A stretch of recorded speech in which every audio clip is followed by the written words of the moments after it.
Hello everyone, welcome back to another Fallout 76 video. Let me introduce you to the 20 major changes that came with patch 12.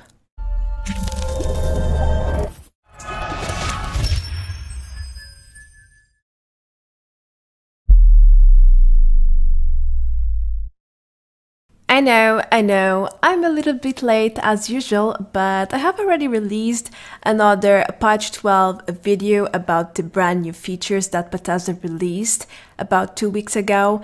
And this one has been taking a while because, first of all, I selected 20 things, which in my opinion are the highlights of the entire patch notes, which, by the way, is a little bit like a book. It's really extensive.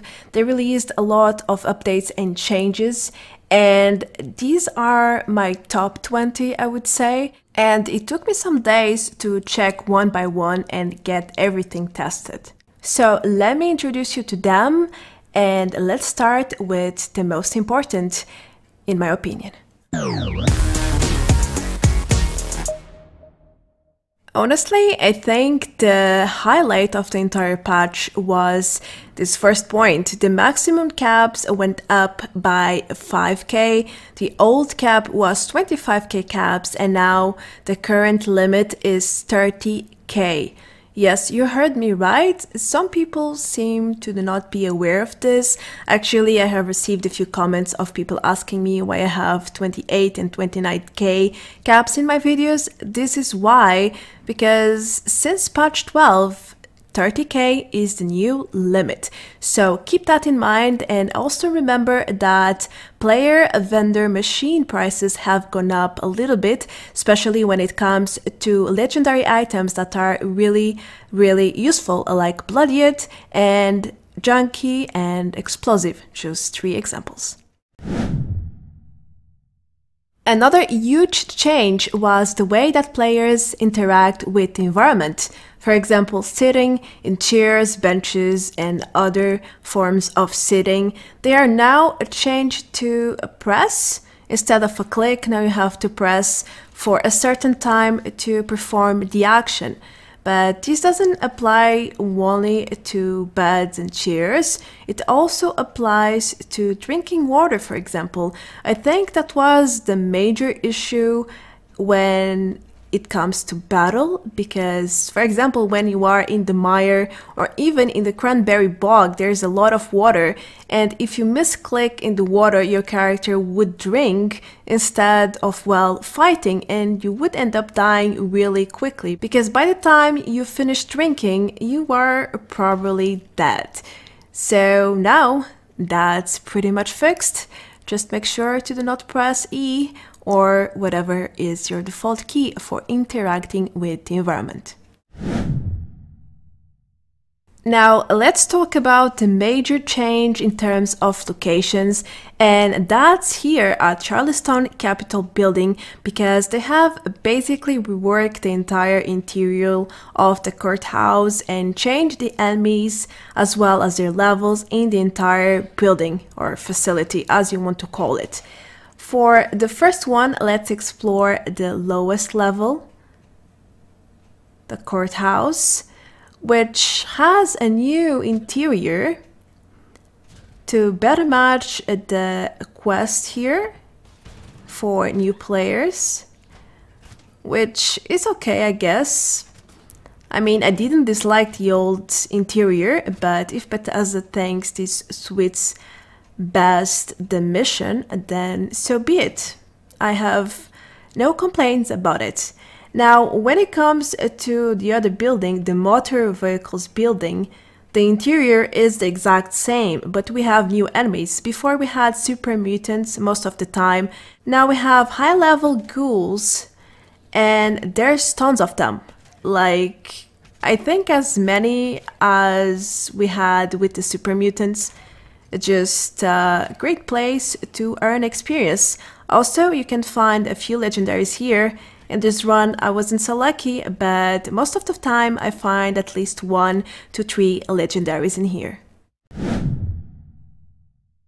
Next, we have the Morgantown Airport, which has been reworked a little bit, not in terms of appearance, it's the exact same, but they have reworked the encounters around the airport to offer a better combat experience to new players. They have also changed the medical hut around the airport and added a new terminal for convenience. Now you can access the tentative plans and save for work missions through this terminal. And you no longer need to go to the airport's interior terminal to access the advanced responder training. It will automatically appear after completing the mission tentative plans. So overall, things have been simplified to increase the experience of new players when visiting Morgantown's airport. Number 5 is also a big change, but it's not so obvious. To make it simple, Bethesda has changed the PERK card packs, and you can no longer get the perks, all of them in-game, in adventure and in survival mode, that are exclusive one rank. As in, you get one perk and that's it, it's max level already. You can still get rank 1 perks, as in you can level them up, but if the perk like Master Picklock, for example, you cannot get it. And Bethesda has released a full list of all these perks that you can no longer get from the packs. So make sure to check the patch notes if you need to know more information. The following change is a great invention. Bethesda has named it as a quest marker description, and you have 3 new options under your display settings. As you can see, you can disable it, you can make it pop up only when you are close to the markers or far away. And it's pretty helpful, especially when you are doing several missions or events that are near each other or are basically overlapping. You will be able to see which marker represents which mission or event very easily with these settings. As you can see, I am able to see the description of this event from far away, so it is pretty handy.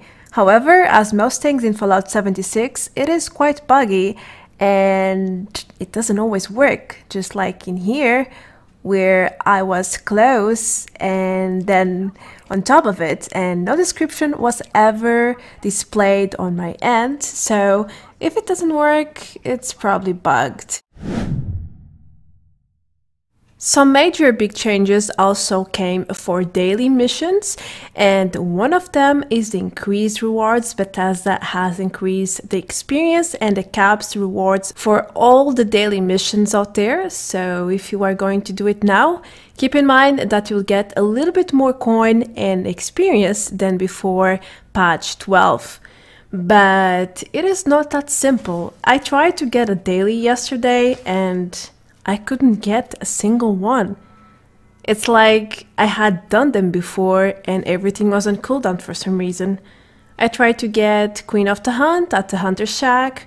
I tried to get the 2 dailies at the Toxic Valley and nothing worked. So I couldn't test this properly, but I remember that after they released patch 12, I did a daily and I noticed the second thing.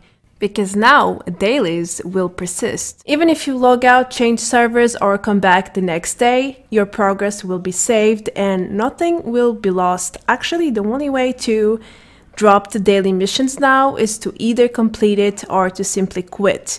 Other than that, your progress will be saved and you can complete your dailies as you prefer. You have your own timing, you decide what to do with it. The event Collision course got a major update as well. Now, to start it, you need to go near the event as usual, but it won't progress unless you fire the mortar that has been added to the landing zone right here. It is a new addition and you need to launch it for the event to progress. Now, Bethesda has done a second update, which is basically adjust the cargo pod when it's about to land, something related to the path that it takes. I'm not so sure about that, but this is definitely a huge change, so don't forget to launch the mortar when you start this event. What else do we have here? Grafton fast travel point has changed, and you will now travel into the city itself.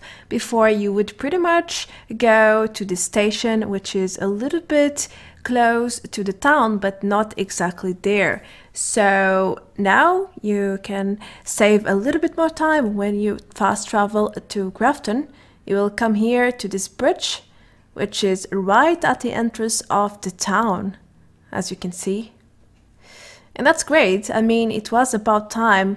I remember whenever I came to Grafton and I wanted to farm rubber at the high school, it was quite bothersome because I had to walk so much, basically from this point, from the station. So, that is perfect. Right after patch 12 went live, a lot of people were over-encumbered and they didn't really know why. Well, one of the reasons is because of the mainframe cores. Damaged or repaired ones, they weigh way more now. So if you're carrying or were carrying a few of them, yeah, you probably had to drop them in order to move, or you had to do something with them, you know, because they are very heavy. They weigh 1.5 each right now, and you need them for silo runs as well for vault raids, especially the second mission. It's very useful to craft them. So next time you are over encumbered and you're doing vault raids and silo runs, make sure to check your MISC in inventory and look for mainframe cores. You might be carrying a lot of weight adjusted in this item. Watch out. If you use ULTRACITE ammo, then this one is definitely for you. Bethesda has doubled the ULTRACITE ammo produced by all the recipes and increased the non-flux ingredient cost by roughly 50%. That means you need a little bit more junk items, not the flux itself, that remains the same, but you will get double the ammo than before. That's pretty helpful, I think. I would like that if I use ULTRACITE ammo. I don't, so that's fine by me. Anyway, don't forget that you can get even more results with Super Duper and the ammo perk as well. So that's like triple or quadruple the results with these change. Oh boy, I bet this one will get you all. Did you know that picking locks in a camp will now destroy them? I learned this one. I had no idea, but I looked in depth into the patch notes and I found this very curious fact. Yes, when you lockpick a camp's lock, it will destroy it now. So the next time you check your water purifier or your door and it's missing a lock, it's not a deja vu, you actually placed a lock. It's just someone lockpicked it and now it's gone. It's destroyed. So all you can do is repair or add another lock and hope that no one will destroy it. That's how it works now, so keep note and don't be surprised the next time you don't see locks in your camp. It's the new rule, get used to it. Alright, let's talk about survival mode for a little bit now. And Bethesda claimed that the top 3 leaderboards are now completely gone from the map, which by the way, it was already implemented in the previous patch, so I got a little bit confused. I couldn't really see a change in patch 12. Maybe they repeated the patch note, but this is a big change nonetheless. So if you are not aware of this from the previous patch, here is the information. They have disabled the top 3 icons in the map. The first tab is still there, which was the previous top 3 tab. But other than that, I'm not sure what have they changed here. It is the exact same as in patch 11. Patch 12 brought lots of new changes to Nuclear Winter as well, and now each new Overseer level will grant you a PERK card. Unlike it was before, you would only get PERK cards at certain level milestones, let's call them. And now it works just like in Adventure, 1 level up equals 1 PERK, and that's pretty straightforward. it actually surprised me that they took so long to implement this. At least now you can easily get your perks. If you get duplicates, you can also swap them for whatever you want with the ticket system. So that's beautiful. Getting the perks that you want in Nuclear Winter has never been so easy as it is right now. Something else that has really changed in Nuclear Winter is hacking terminals. When you request aid, you used to get 4 Steam packs or 2 Super Steam packs. Now there is an update and you will always get 3 Steam packs, 1 Super Steam pack, 2 Radaways and a random serum or mutation. That's a lot of added value right there, and I do understand why Bethesda has done this change, because before no one would really pick this option unless there was no weapon option, and by everyone I mean myself included. You know, if you can get a really good weapon, why would you choose to get a few Steam packs? So now that's changed and you can get way more value out of the aid option. That's always great. Some diversity right there. Ooh, this one is a really major change. I would probably need 5 minutes to address all the changes that they have done to weapons in Nuclear Winter, but some of the highlights include the Tesla rifle that has less area of effect right now. The range is inferior. Also, miniguns have a reduced reload speed right now, and there's a lot of weight changes and ammo changes, reload speeds, with almost every weapon, including automatic handmade rifles, combat sniper rifles, Gatling gun. For example, the Gatling now has reduced accuracy at long range. Yeah, I think that's pretty necessary, but there are many changes. There is almost 1 full page of weapon changes in Nuclear Winter, so feel free to check the patch notes for more details on each weapon type. No, we are not yet done with Nuclear Winter.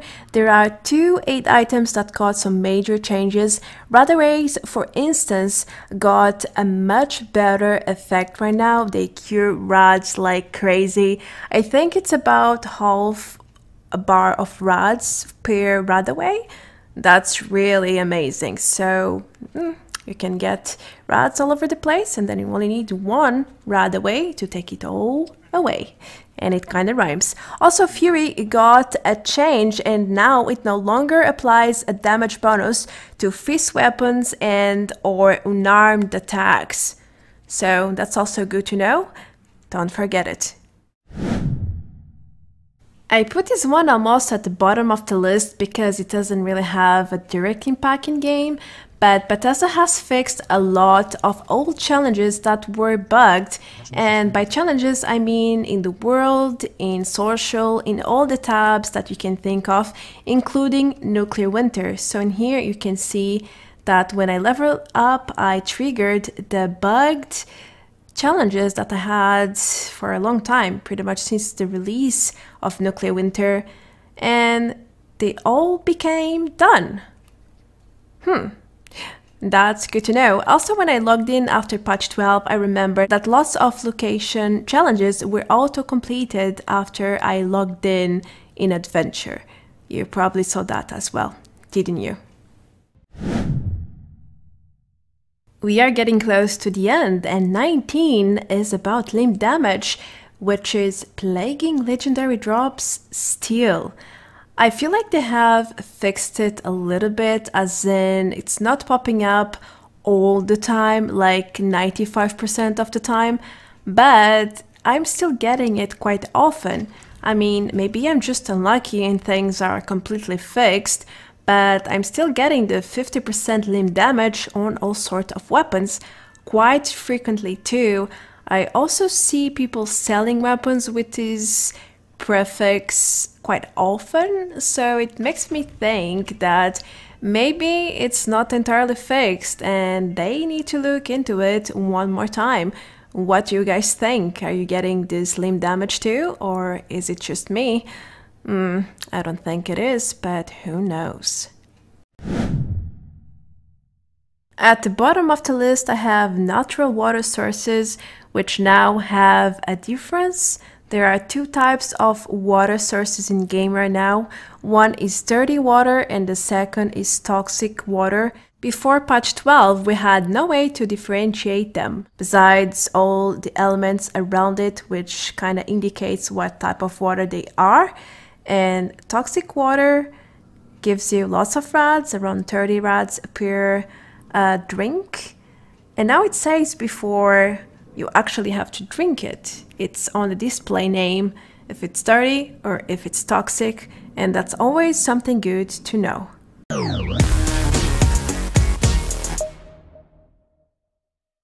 Ay, ay, ay, caramba. That was a lot of information at once, but if you had a chance to take a look at the patch notes, it was way more. It's basically a mini book, so don't be afraid. That's something good, I guess. Bethesda is working. They are updating some things and fixing others. That's all that matters here. Do let me know what's your favorite major change in patch 12 or favorite ones. You can have more than one, no one is forbidding you, really. And that's going to be everything for this video. It's already long enough. I'm Marta Branco. Thank you so much for watching and for joining me today for this overview video. If this is your first time watching and you enjoy the content, then know that I do this type of videos, especially after new patches come out. Feel free to subscribe to my channel for more. I also have a Patreon page for anyone who would like to support me even further. Check out the link in the box below. That's going to be everything for now, for real this time. Take care. Adios. Bye bye.